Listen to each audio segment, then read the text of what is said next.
Assalamualaikum warahmatullahi wabarakatuh.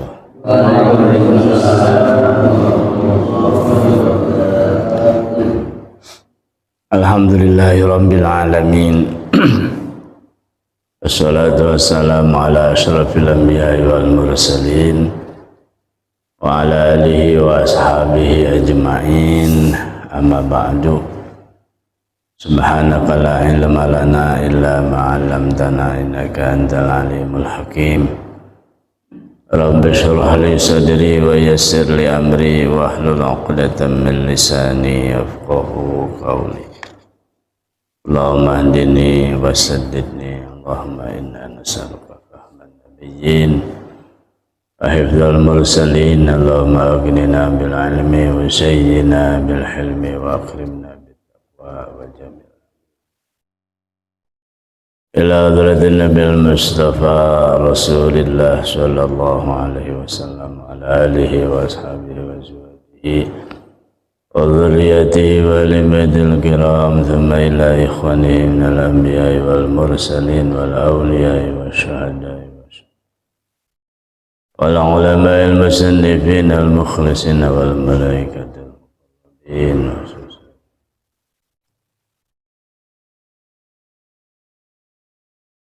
Allah yuli darajatihim fil jannah wa yanfa'una bi'ulumihim wa asranihim wa anwarihim wa barakatihim wa nafahatihim fid dini wa dunya.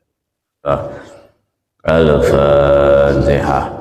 A'udzu billahi minasy syaithanir rajim. Bismillahirrahmanirrahim.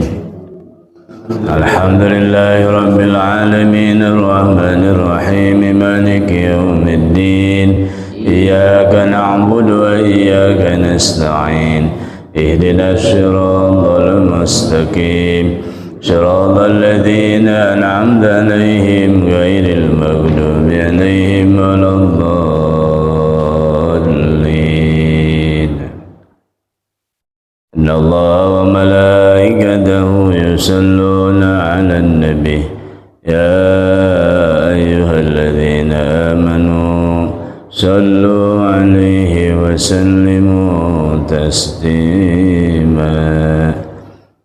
Sallallahu rabbana ala nuril mubin Ahmad al-Mustafa sayyidil mursalin wa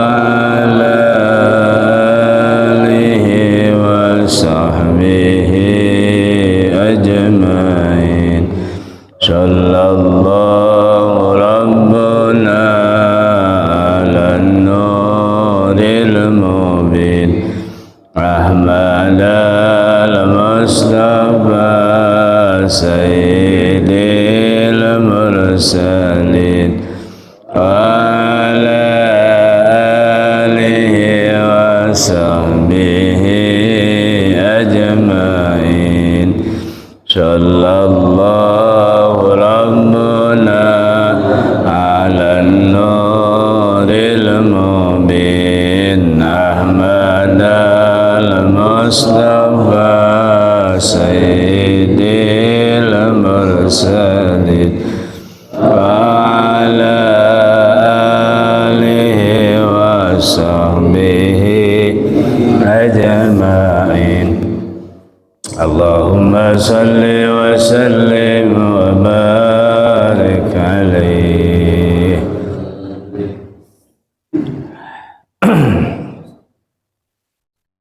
Masih melanjutkan penjelasan surah Al-Muddatsir yang kemarin sudah kita terjemahkannya sampai ayat berapa? 10 ya, sampai ayat 10. Baik, sebelum kita lanjutkan penjelasannya, kita murojaah dulu untuk mengingat kembali arti dari ayat ini. Bismillahirrahmanirrahim. Ya ayyuhal muddatsir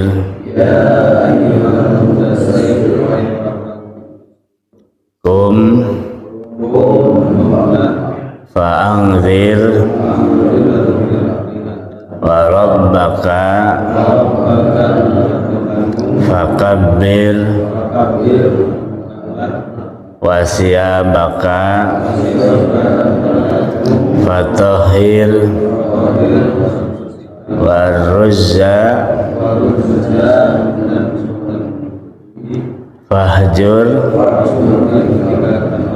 wala tamnun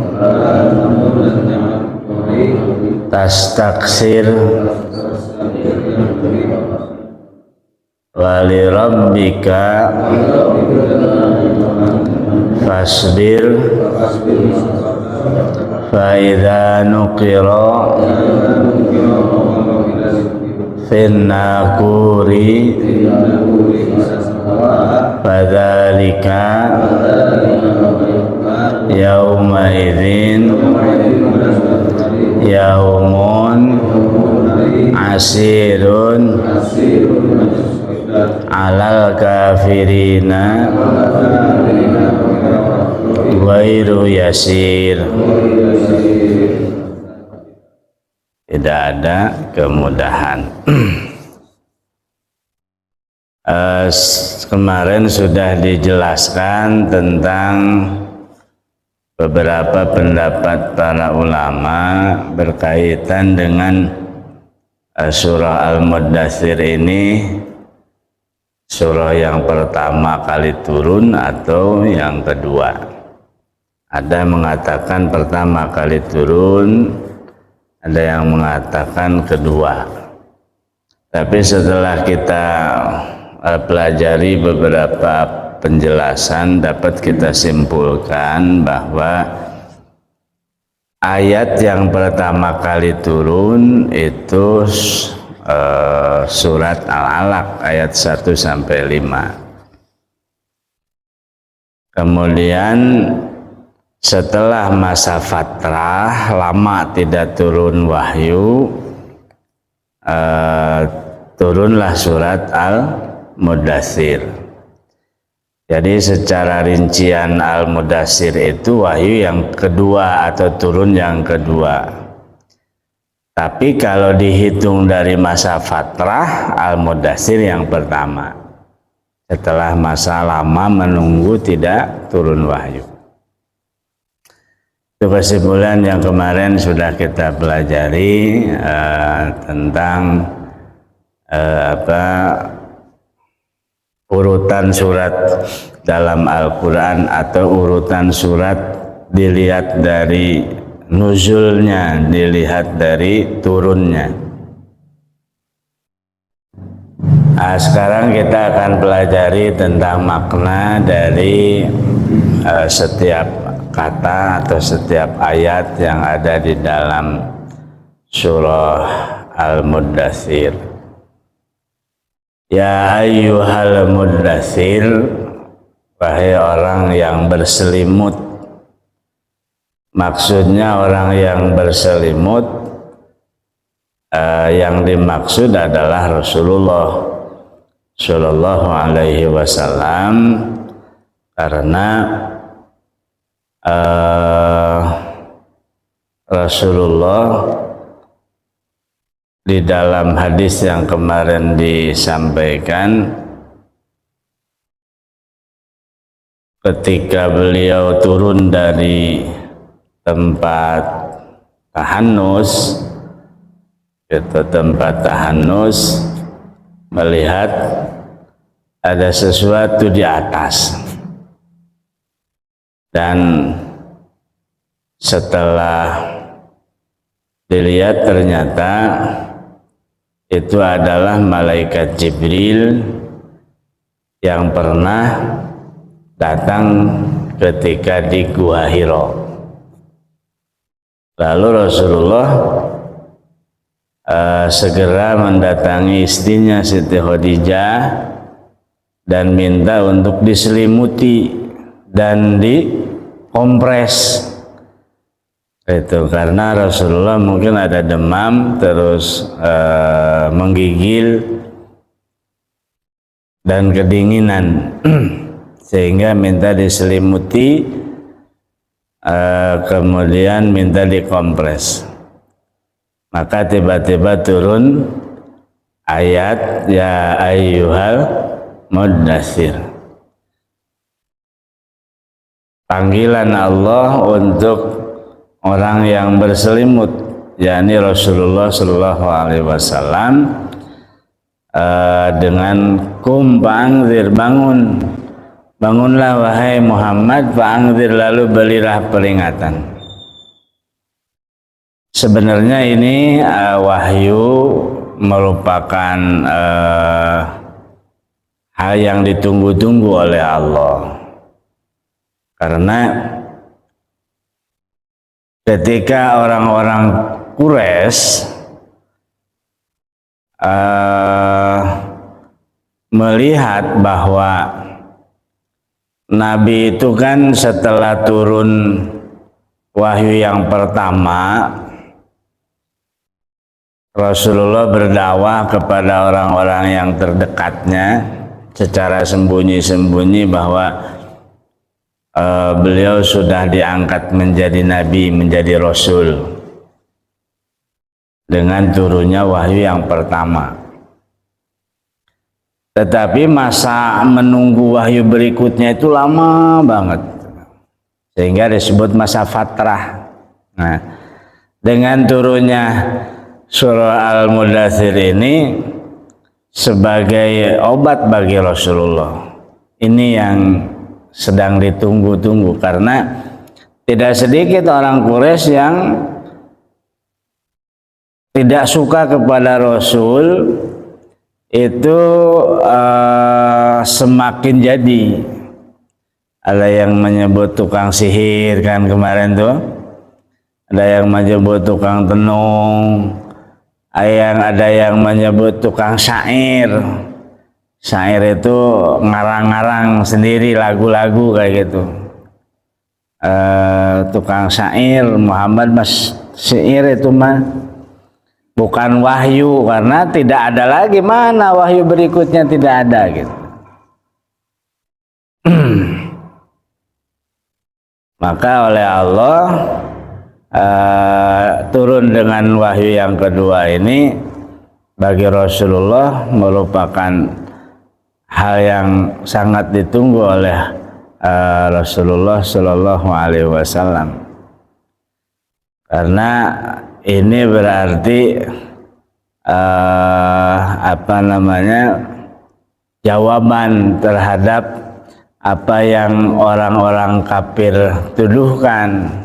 Tidak benar gitu, tidak benar bahwa Nabi sebagai seorang penyihir, tidak benar sebagai seorang penyair, ya, tidak benar dia sebagai seorang tukang tenung gitu.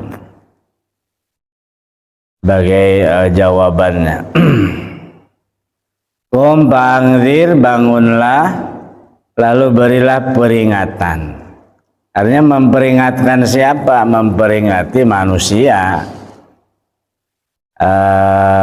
umat pada saat itu, penduduk Mekah pada khususnya, dengan terang-terangan. Kalau awal Rasulullah berdakwahnya dengan sembunyi-sembunyi, teman dekat seperti halnya Abu Bakar, terus nanti Abu Bakar ngajak lagi temennya seperti Utsman bin Affan gitu. Baru dakwahnya itu baru orang-orang tertentu yang dekat. Tapi dengan turut ayat ini, Rasulullah dengan sahabat-sahabat yang sudah terlebih dahulu masuk Islam itu diperintahkan oleh Allah untuk terang-terangan, ya, terang-terangan. Wa angdzirin nasa wa bihadza hasolal irsal tuh.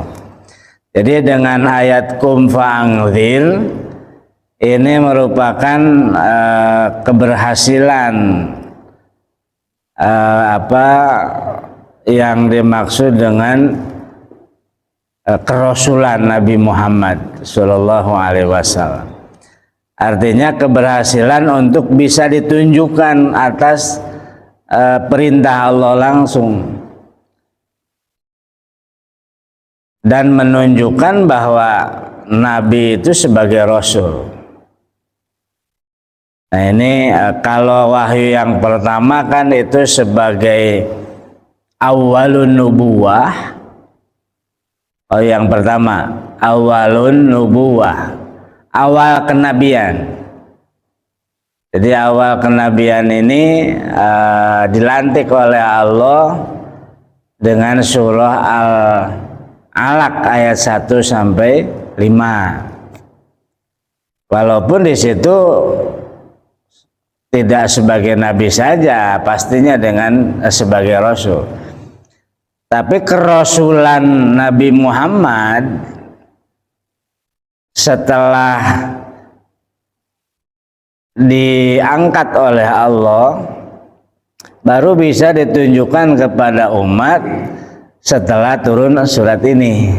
Itu setelah turun surat Al-Mudaththir baru bisa ditunjukkan tentang kerasulannya. Karena yang namanya rasul itu utusan Allah ya harus diketahui oleh umat manusia tentang kerasulannya. Kan beda antara ada nabi, ada rasul. Kan gitu ya, ada nabi, ada rasul. Kalau nabi tidak berkewajiban untuk tabligh, untuk menyampaikan kepada umat. Karena nabi ini diberikan suhuf atau diberikan wahyu oleh Allah tidak untuk disampaikan kepada umatnya. Kalau rasul harus disampaikan kepada umatnya, harus berdakwah karena ada sifat yang wajib bagi rasul. Bagi rasul itu sifat yang wajib apa? Sidik, fatona, tabligh, amanah. Harus ada tabligh. Ya, harus ada tabligh. Nah, nabi dan rasul yang kita ketahui memang ada 25 nabi dan rasul kan. Dari mulai Nabi Adam alaihissalam sampai kepada Nabi Muhammad Sallallahu Alaihi Wasallam. Tapi yang namanya nabi kan banyak. Itu yang namanya nabi yang banyak. Jadi dengan surah Al-Mudaththir ini kerasulan Nabi Muhammad Sallallahu Alaihi Wasallam merupakan awal diperlihatkan, awal ditunjukkan oleh Allah kepada umat manusia, ya, kepada umat manusia. Itu perintah yang pertama dari Allah, fa'angzir, berilah peringatan. Artinya wa angzirin nasa, berilah peringatan manusia-manusia. Wa rabbaka fakabbir, lalu perintah Allah yang kedua kepada Nabi dengan surat ini, wa rabbaka fakabbir. Tuhanmu, kepada Tuhanmu besarkanlah, agungkanlah. Nah ini merupakan penyemangat, ya, penyemangat bagi Nabi ketika ada perintah harus memberikan peringatan secara terang-terangan. Penyemangatnya apa? Ya pakaikan takbir sama. Kalau di kita sekarang kan takbir baru Allahu Akbaran gitu. Dari mulai perjuangan para pejuang di Indonesia kan gitu. Area Surabaya ya kan, pakaikan takbir sebagai penyemangat. Pangeran Diponegoro juga sama. Ketika harus melawan Belanda, melawan Jepang kesininya, penyemangatnya takbir, penyemangatnya mengagungkan Allah dengan kalimat takbir. Ayat azama artinya mengagungkan Allah. Jadi kalau dalam perjuangan selalu mengagungkan Allah, ini sebagai penyemangat dan juga tentu Allah tidak akan membiarkan orang-orang yang berjuang, orang-orang yang berjuang. Wasiyabaka fatohir, pakaianmu fatohir, bersihkanlah, sucikanlah. Artinya pakaian di sini adalah yang dipakai, yang biasa dipakai. Bersihkanlah dari apa? Bersihkan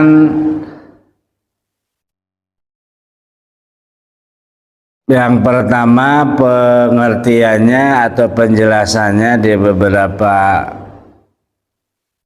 penjelasan tentang wasiyabaka fatohir qala la talbisuha ala ma'siyatin. Yang pertama, janganlah engkau memakai pakaian untuk bermaksiat.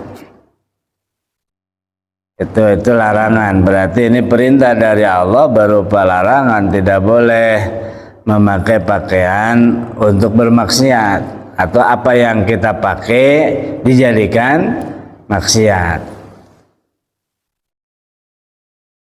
Yang kedua, pakaianmu bersihkanlah. Bersihkannya dari apa? Tentu dari kotoran. Dari kotoran dan dari najis, ya. Dari kotoran dan dari najis. Yang ketiga, dalam perkataan orang-orang Arab tentang fatohir ini, fatohir minaz-zunub, fatohir minaz-zunub, pakaianmu bersihkan dari dosa, dari berbuat dosa. Artinya jangan memakai pakaian lalu berbuat dosa, dipakai berbuat dosa. Itu larangannya.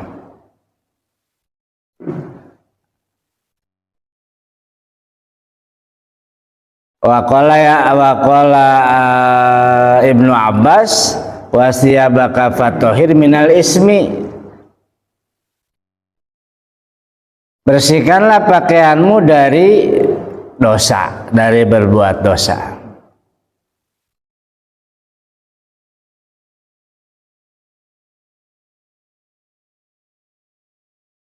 Itu pakaian. Pakaian berarti pakaian itu ada yang dipakai, semua yang dipakai.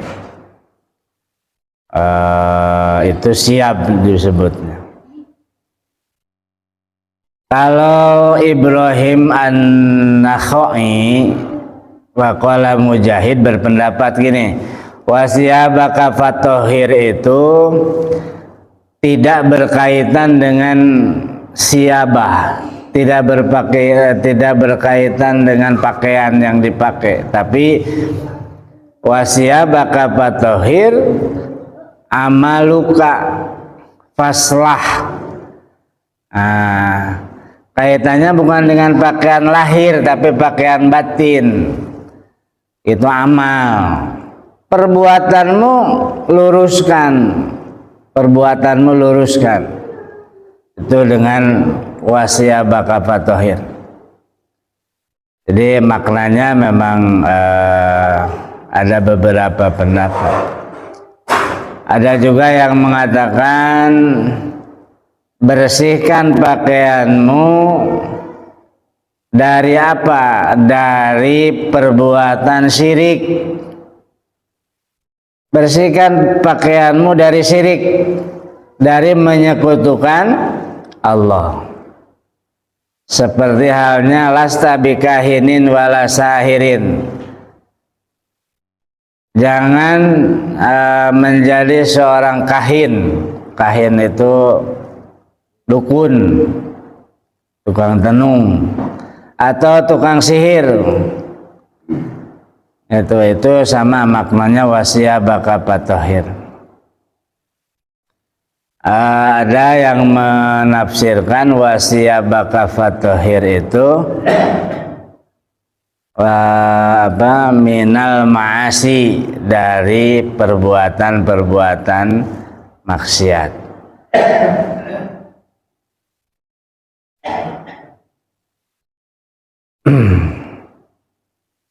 Jadi itu tentang siap, wasiyabaka fatahhir. Artinya di sini bahwa dengan beberapa penafsiran tentang wasiyabaka fatahhir, tentu kita jadi ilmu banyak gitu. Ya, jadi ilmu banyak. Pertama, ini menyangkut kesucian lahir dan juga kesucian batin, kesucian jasmani, kesucian rohani, dengan melihat penafsiran ayat ini. Jadi siapnya kalau pakaiannya berarti dohirnya, lahiriah kita berpakaian itu juga harus dibersihkan. Bahkan ada yang menafsir agsiluha bil ma', basuh itu pakaian dengan air, artinya berarti harus apa? Harus bersih dari kotoran, bersih dari najis. Alat untuk mensucikan kotoran, alat untuk mensucikan najis adalah air. Ya, adalah air.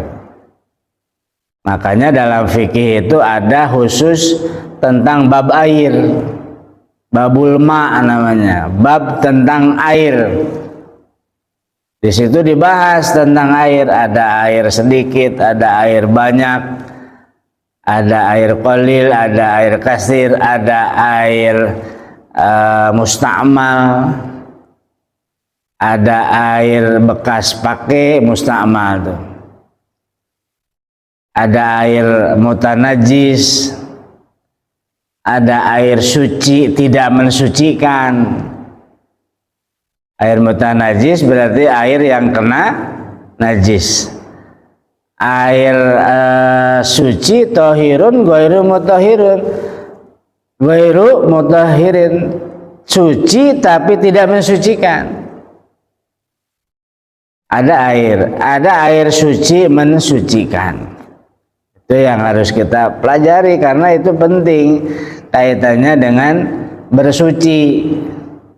Ya, kaitannya dengan bersuci. Untuk bersuci itu kan bisa menghilangkan hadas besar, bisa menghilangkan hadas kecil. Bersuci dari najis, bisa najisnya najis yang berat, bisa najis yang pertengahan, bisa najis yang ringan. Kan ada ukuran-ukuran air yang harus disiapkan. Itu pentingnya kita belajar fikih tentang bersuci. Ya, ada bab thaharah, bab bersuci, ada bab air. Dalam fikih itu khusus tentang air, khusus tentang bersuci. Nah, di sini perintah wasiyabaka fatahhir ini lebih luas kita maknai. Makna secara fikih berarti kita harus sucikan pakaian kita dari najis, sucikan pakaian kita dari kotoran. Cara mensucikannya bil ma'i, dengan air. Itu setelah kita berpakaian yang bersih, sudah dicuci nih pakaiannya. Masih ayatnya sama, wasiyabaka fatahhir. Pakaianmu bersihkan, jangan memakai pakaian yang sudah dicuci dengan air bersih tapi dipakai maksiat. Ya, tapi dipakai berbuat dosa. Itu masih larangannya sama, wasiyabaka fatahhir, bersihkan. Kan tidak sedikit pakaiannya perlente kan, pakaiannya perlente, pakaiannya bagus, pakaiannya wangi, tapi dia berbuat maksiat, kan gitu ya, dia berbuat maksiat dengan pakaian yang dipakainya itu. Nah, ini perintah Allahnya, wasiyabaka fatahhir, bersihkan pakaianmu itu dari perbuatan-perbuatan dosa. Termasuk wasiyabaka fatahhir, bersihkan, sucikan pakaianmu dari perbuatan-perbuatan musyrik. Ya, seperti tadi, perbuatan musyrik itu menyekutukan Allah, dukun, sihir, gitu kan.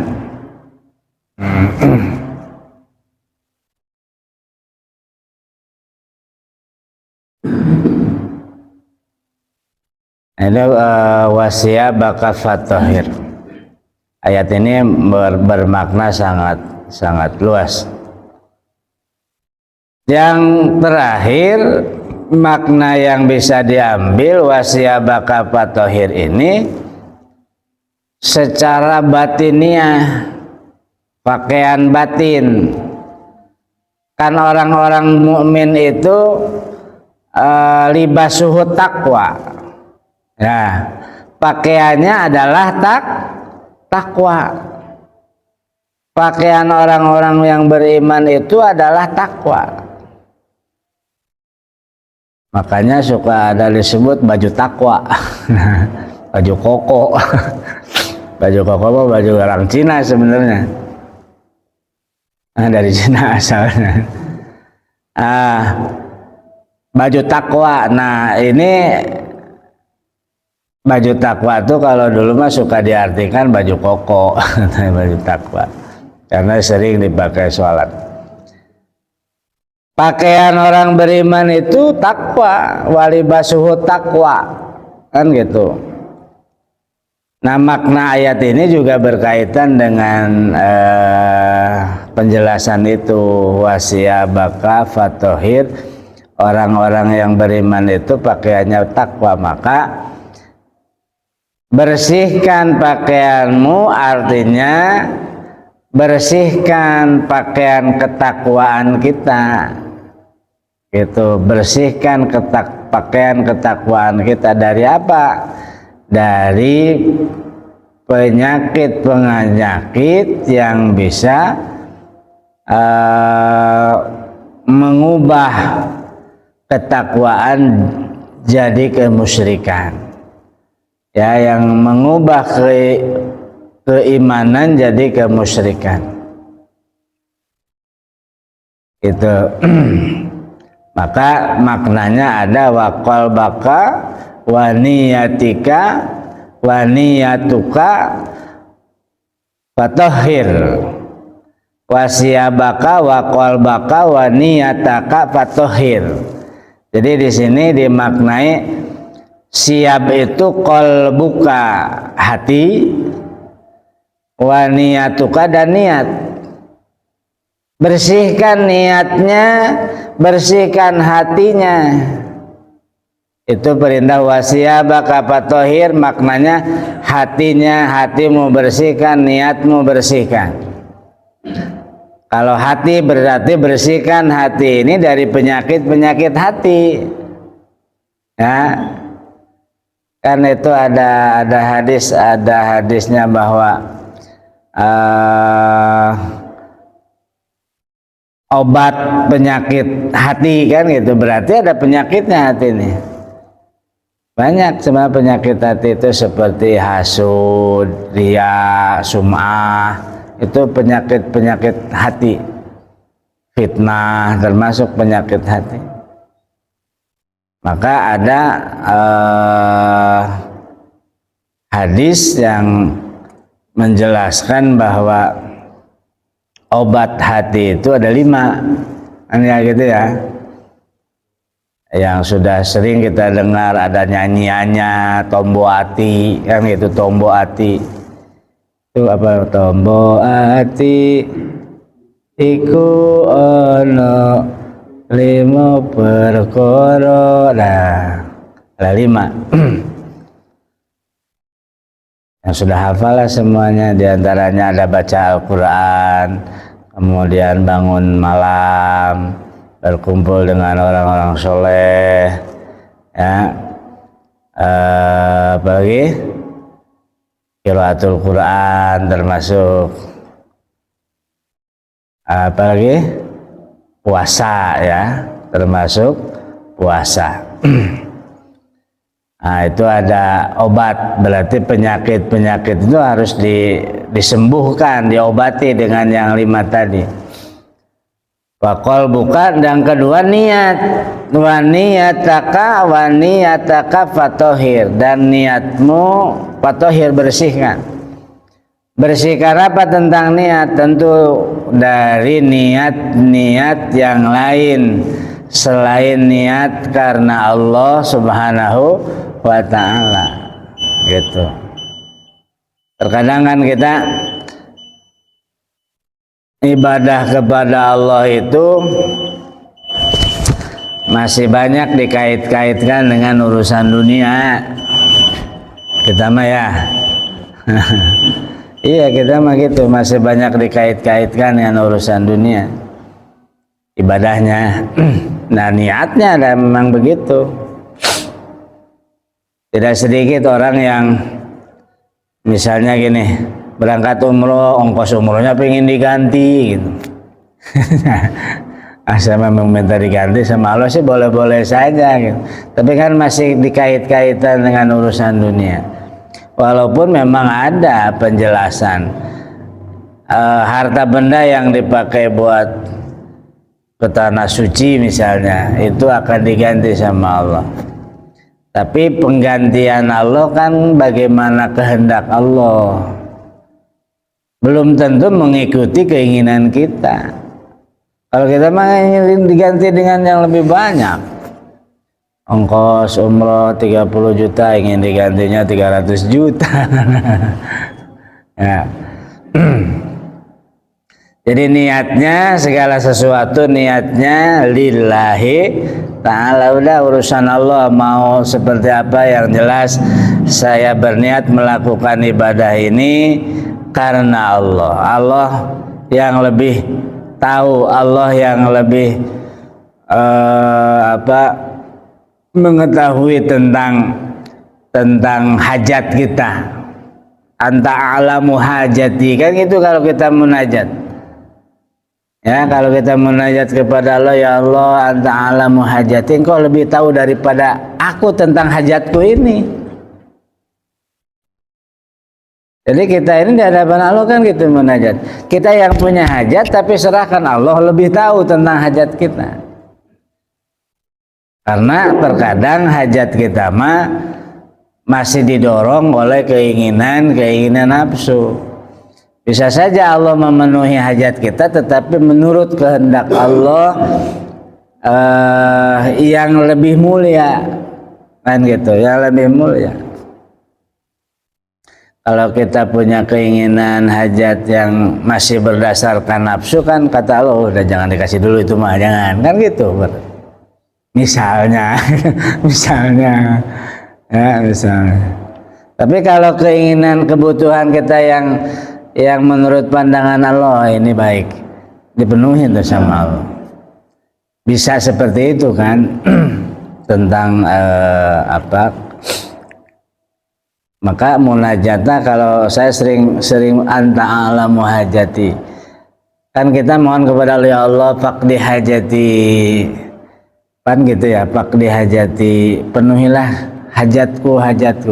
Tapi kita harus memahami bahwa anta a'lamu hajati, engkau lebih tahu dari hajatku.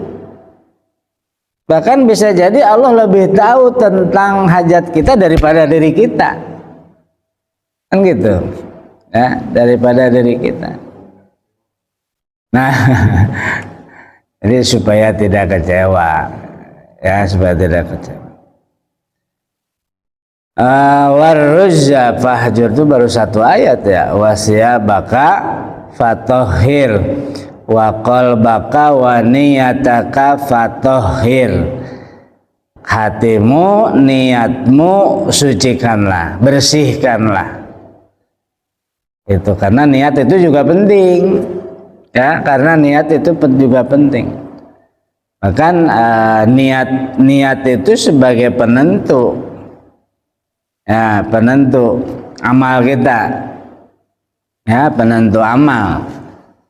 Karena segala sesuatu itu harus dengan niatnya, kan? Niatnya karena Allah Subhanahu wa Ta'ala yang akan menilai langsung, melihat langsung. Maka ihsan atau kan diri kita ini harus ada iman, Islam, ihsan gitu. Imannya kuat, Islamnya juga hebat, ihsan. Ihsan itu sikap, berkaitan dengan sikap, ya. Sikap dari akhlak kita. Ibadah itu harus di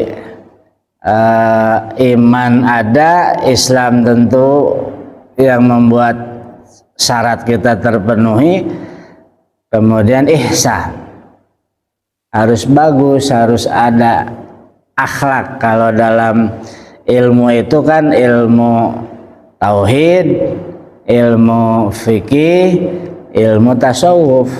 Ilmunya iman, Islam, ihsan. Ilmunya fikih, tauhid, fikih, tasawuf. Nah, 3 ilmu aja dulu gitu dalam keseharian tuh, supaya semua dibingkai dengan itu, dibingkai dengan keilmuannya ada, kemudian batiniahnya, imannya, Islamnya, ihsannya didukung dengan keilmuannya, tauhid, iman kan kaitannya, fikih, Islam pelaksanaannya, kemudian ihsan untuk membaguskan dengan ilmu tasawuf, ya, ilmu tasawuf. Insyaallah nanti kita lanjut ke ayat keberapa? Ayat ke-5 ya. Warrujza fahjur.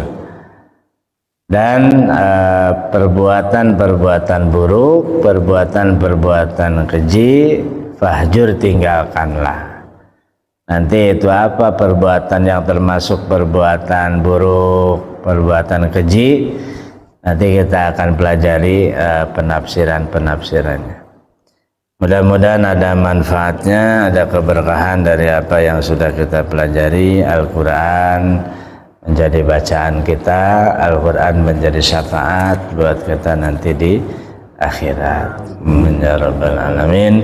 Sallu ala Nabi. Allahumma salli ala Sayyidina Muhammad wa ala ali Sayyidina Muhammad.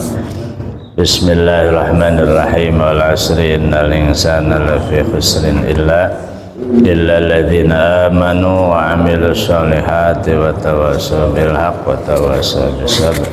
Subhanaka Allahumma wa bihamdika asyhadu an la ilaha illa anta astaghfiruka wa atubu ilaik. Wallahu a'lam bishawab. Shadaqallahul azim. Assalamualaikum warahmatullahi wabarakatuh. Waalaikumsalam warahmatullahi wabarakatuh.